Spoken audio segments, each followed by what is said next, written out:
Oh, yeah. Boom. What's up, everyone? Marc Lobliner here alongside Matt Morano. We're on the Gains Cast, and we're doing a special Gains Cast. We have no guests because we got something to talk about. What's her name? Simone Biles? Yeah. Man, this girl, wow. The GOAT. Dude, like, there's GOATs. Like, she might be the greatest GOAT at her sport of all time. Better than Tom Brady. Better than Wayne Gretzky. 4 Olympic gold medals. 19 world championships. Tom Brady has what? 7 rings? 7 rings. 7 rings. She has 19 world championships. This girl is phenomenal. So I was reading, Katie actually sent me an article because I haven't been watching the Olympics, not because I'm protesting, not because I'm in the go woke, go broke. I don't give a fuck, man. If I only watched things I politically agreed with, I'd watch nothing because I'm an independent. I'd literally just be watching like my kids play soccer. But then I'd be like, oh no, the center back's a liberal. No. And it would just be bad. Then you just walk off the field. Yeah, I'm over it, man. I just want to see sports. I don't give a shit if they need. At this point, like, I made a post, and I'm just going so off. So I made a post because I'm a huge fan of the U.S. Women's National Team. Huge fan. And I wrote a post like, it's really a shame that half of the country is rooting for them to lose because they kneeled for the anthem. Like, this is a great fucking team, right? This is a fucking great team. And then people automatically, well, that's because you're a racist. I'm like, no, I hold on. You got me wrong, and it's like, I'm just going to shut my mouth at this point. I think I just want to watch sports. I want to watch great people play. I don't care who they vote for. I don't care what commercial they're on. I don't care about any of that stuff. It just doesn't, it's not something that concerns me. I just want to watch the game. And when I'm looking at the Olympics and I see this girl just killing it, I just don't think they know how to judge that because like they judge like a 10 used to be a triple lux or a triple axel or whatever. This girl's doing like 10. Yeah. So, I mean, the main thing is she's doing things that the judges have never seen before, or they've never seen women gymnasts do before. And from my understanding, they score difficulty and execution. And she's still getting the proper score on execution because it's on par with everyone else. It's higher than everyone else because she's executing at such a high level. But the difficulty score isn't getting graded properly, even though these tricks are so difficult that she's the only one that can do them. Yeah. So she's the only one that can do them.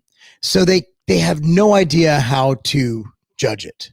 They have no idea how to even make it work. How to even put it into words. But if that's the instance and they weren't expecting to see this, wouldn't that automatically make it so that the difficulty level was higher? But if a 10 was a 10 before and she made a 15 a 10, like she made a former 10 look like a 6, like obviously she transcended what used to be a perfect score.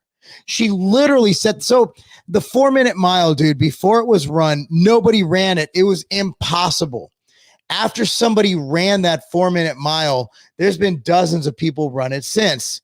So what she is a plateau breaker. She breaks through new barriers. There will be 10 other gymnasts in our lifetime who will do what she did. It's like, I mean, I used to skate back in the day. So it's like when Tony Hawk landed the 900. Yes. It set the bar. And actually, really cool story. If I can get a little bit off track, just because we're going down the GOAT. We do. Just because we're going down the GOAT category. You saying you're better than Tony Hawk? No, I think it's widely known that Tony Hawk probably the greatest vert skater of all time. I know that, and I don't even know shit about skating. Exactly. Yeah. So this year, exactly, I forget. I think it was exactly 22 years since Tony Hawk landed the 900. He decided to compete in his first X Games since 2003. He's like 70 years old. He's like 54, something Jesus like that, Christ. somewhere around those lines. In that X Game, before they started, someone broke the 900 and landed the first ever 1080. A 12-year-old kid. What? Yeah. So basically, the 4-minute mile is wonderful. Because once there's something be set and you know what the realistic expectations are, you train toward that. So I think this Biles chick, I think she's just at that level where she has set the new standard. And once that standard is set, somebody else will meet it and break it. And it's fantastic to see. But as a judge, like, what do you like? Bodybuilding's easy, right? Like, if you're judged against others. So if you get a 1, you're first. Well, that's the thing. I mean, she's still getting judged against others, other people's routines. It's not, I think it's like bodybuilding where there is that level of controversy because it could be subjective. It is subjective, yeah. It's not like an objective sport like soccer, basketball, football, where it's just like you put more points on the board, you're going to win. Yeah. It's a crazy situation because you got some people going like, oh, they're doing this because they're woke and they're doing it because everybody gets a trophy. I'm like, no, I just don't think they know how to judge this. I think they're just confused. They're just like, how do you judge something that's never been done before?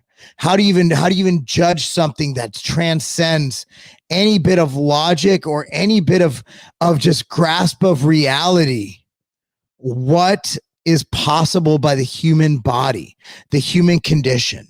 And that's what the 4-minute mile did. They're like, dude, no one's ever going to run a 4-minute mile. This dude's like, nah, I'm running the 4-minute mile. And there we go. All we're seeing out of this girl is essentially the female gymnastic equivalent of the 4-minute mile, in that she has transcended the previous PRs and the previous norms. And she has just destroyed every concept of what is realistic, of what is possible. But now that it's set at the next Olympics, you can write this shit down. At the next Olympics in 2024. No, 2020. What the fuck year is it? 2021, but it was supposed to be 2020. So the next Summer Olympics should be 2024. They're gonna do okay. So if the 2024, right? Like, I guarantee you there'll be other females landing. Maybe not everything she's done, but a lot of it. Yeah, she's opening the door. I mean, this is what it does. You have the one person that breaks that physical barrier, and then the next thing you know, you have people pushing themselves to do the same thing. And that's when you realize genetic potential, that people are just going to elevate themselves to reach that goal, or they're just not going to be able to, and a whole new level of athlete's going to come out of it. Well, I mean, have you ever hit a PR you thought you never hit before? Yes. I can't believe I hit. Yeah, but that was because of steroids. Yeah, steroids are fucking awesome. Speaking of which, we have a troll account. He's literally called 4chan Troll Account, who is just saying that you don't even need to have any athleticism. You just take steroids. So if I take steroids, I can't read from there because I hit myself in the eye with the headphones before we got on. And I laughed. So I can't read those comments. Unintentionally laughed. So that was unintentionally feeding a troll. Yeah. So I mean, yeah, but even with steroids, right? Like, if you look at some shit, I never thought I'd look the way I do, and then it's like, I never thought I'd have, when I was a kid, I never thought I'd have abs because I was fat. I couldn't even imagine myself with abs. And then it's like, I wonder how veiny my abs can get, right? Because you set that new standard. And I mean, you look at, here's a good one from Jay Tuswell. It's like Phil Heath and Ronnie Coleman. I think there's a lot of genetics in bodybuilding, right? Like, there is no other Ronnie and Phil. There is no other Phil. There's basically dudes taking it to next level. Yeah, I think bodybuilding's kind of one that it's difficult because it's a physique thing. So it's pretty much, genetic. You're not doing backflips or running miles. Exactly. It's fully genetic. Other than the level of work you put into it. And everything.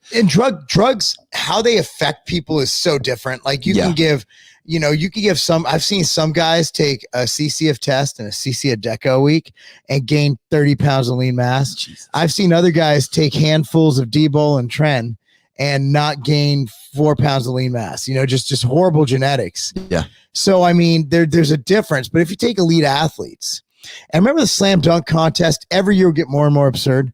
Back when it was a cool thing, you'd have guys doing fucking backflips and like jumping over people, over cars, back when it was a thing. And then it's still a thing. It's just not. No one's elevated it to that. There's no Hawkins. Anymore. There's no Jordan. There's Carter.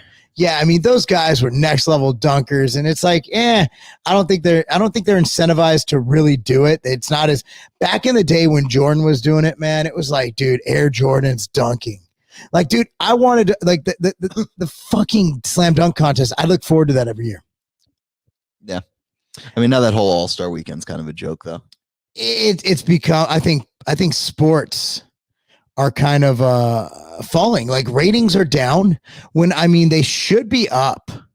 Like, they should be up. Yeah. Because people ain't got shit to do. Like, even during the pandemic, I think we are seeing like this polarization. UFC did really well during the pandemic. UFC didn't give a fuck. No, they grew. I mean, Dana did an interview on that. He's like, the only we're up because it was the only thing on TV.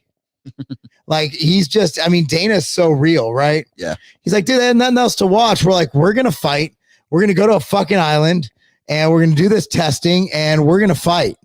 And by all means, so this guy asked, what was the controversy? The controversy is that with the Biles issue is that they don't think she's getting a fair shake or fair judging, even though she's still winning, because she's doing things that are just so epic.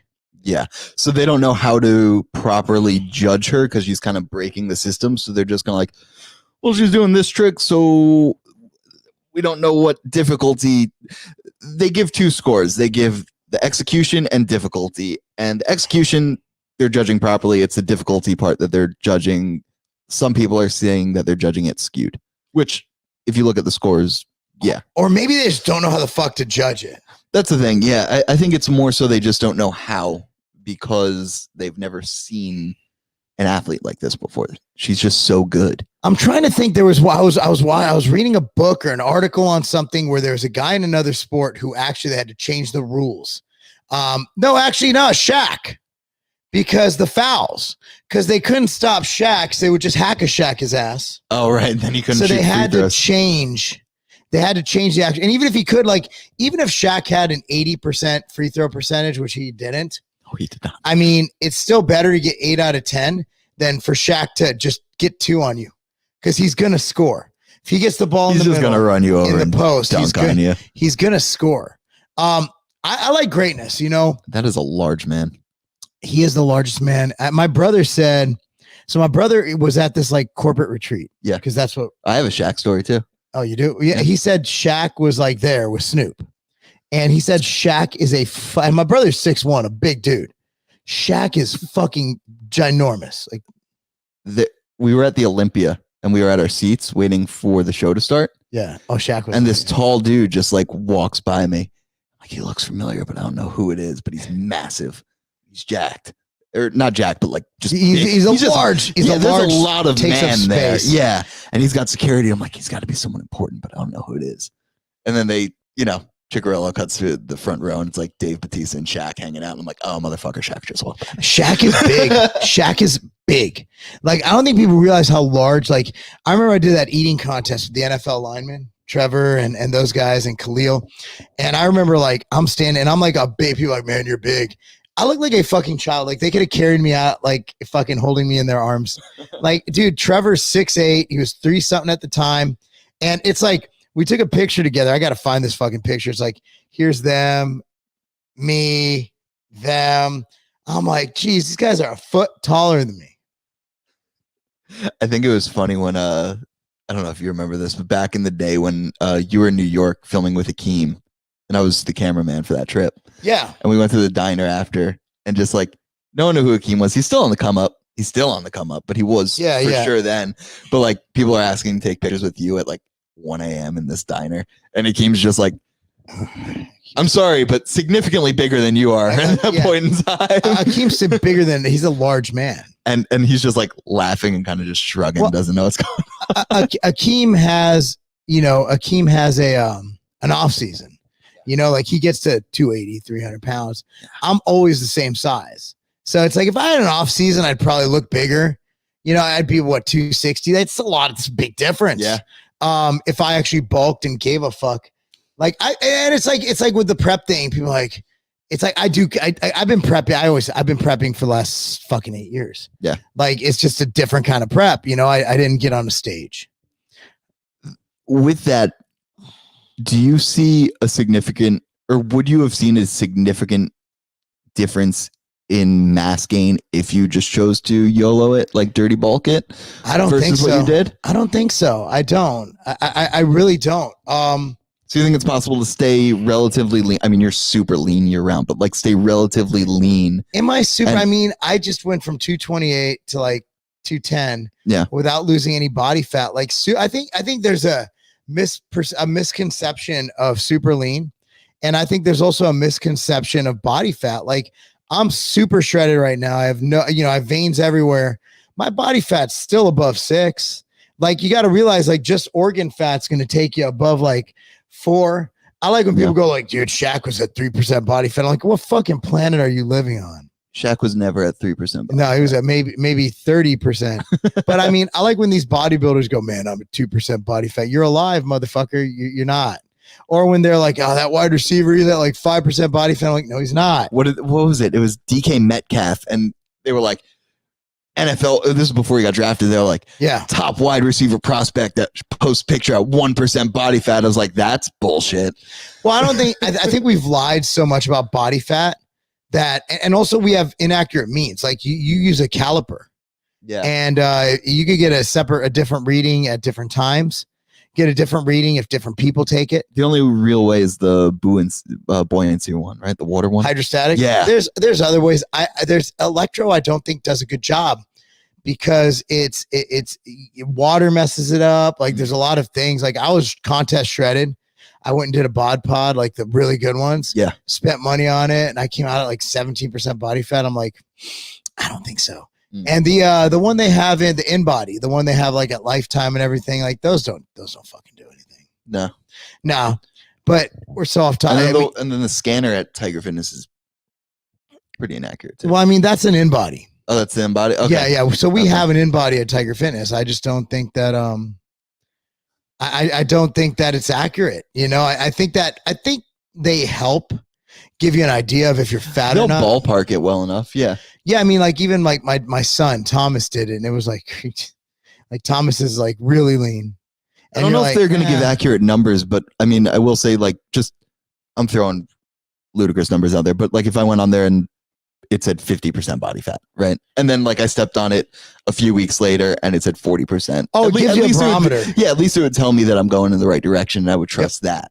Yep. I'm not adverse to them at all, but I think if you're looking for an accurate number, you're not there. I don't know if body fat is even something worth measuring. You know, it's like if you have abs, like, I mean, obviously for health issues and this, and I think they have a place, but I mean, if you're just looking at competing, I mean, your body fat doesn't tell you much. Like I would guess most Olympia competitors aren't a percentage below 7%.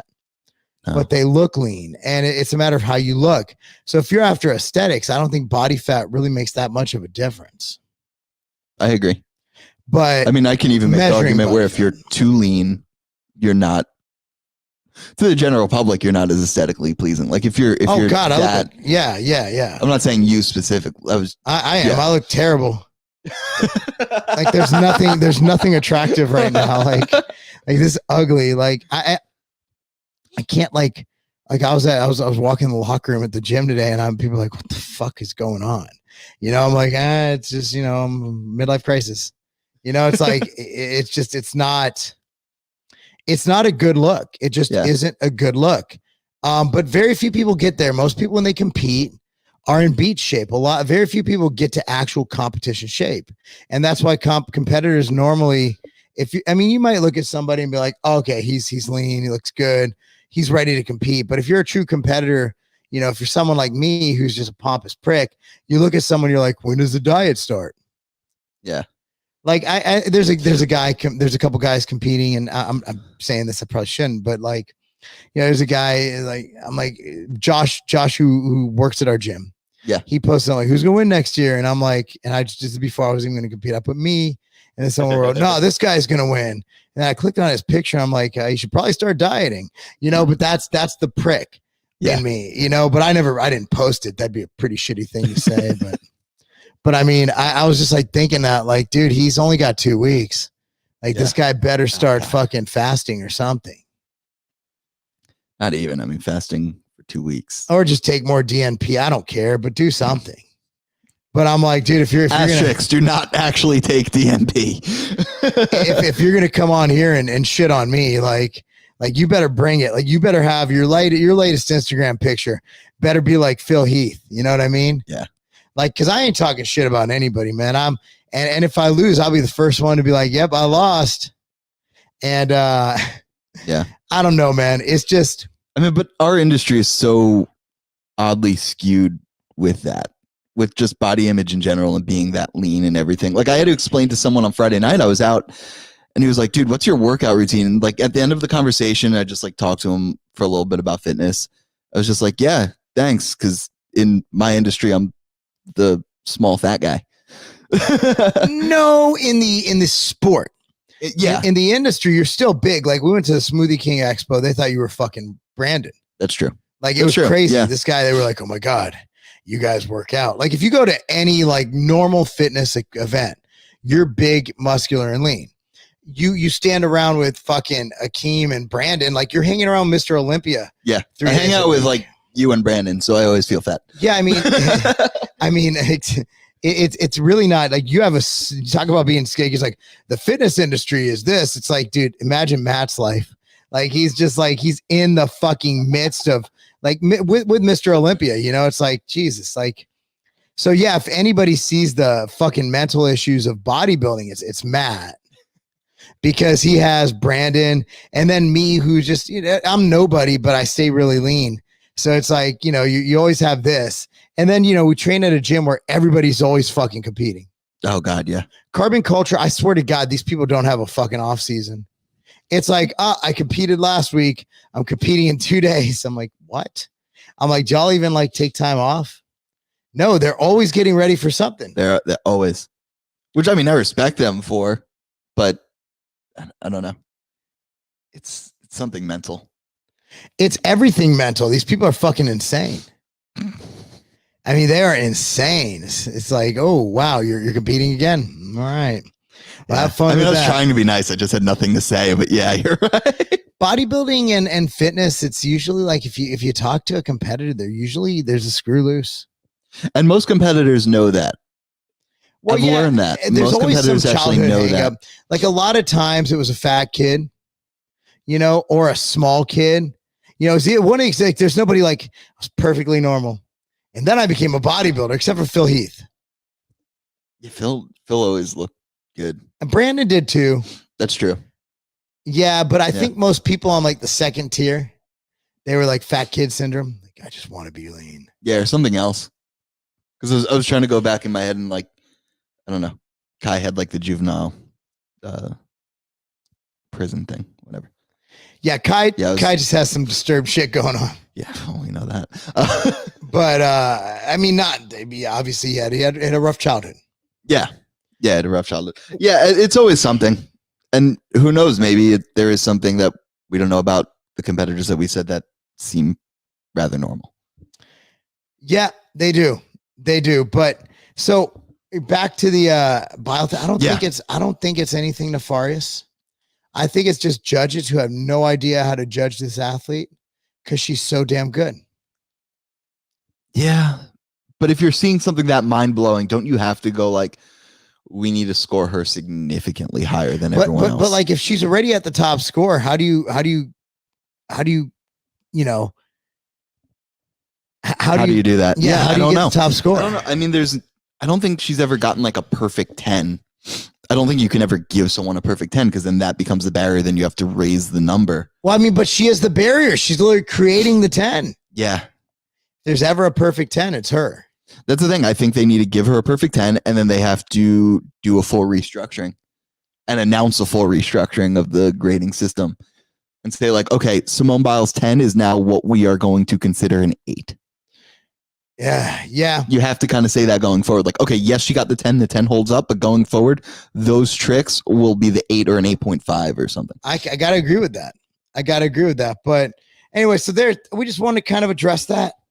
Just something to talk about, some topic. What do you guys think? Let us know down below.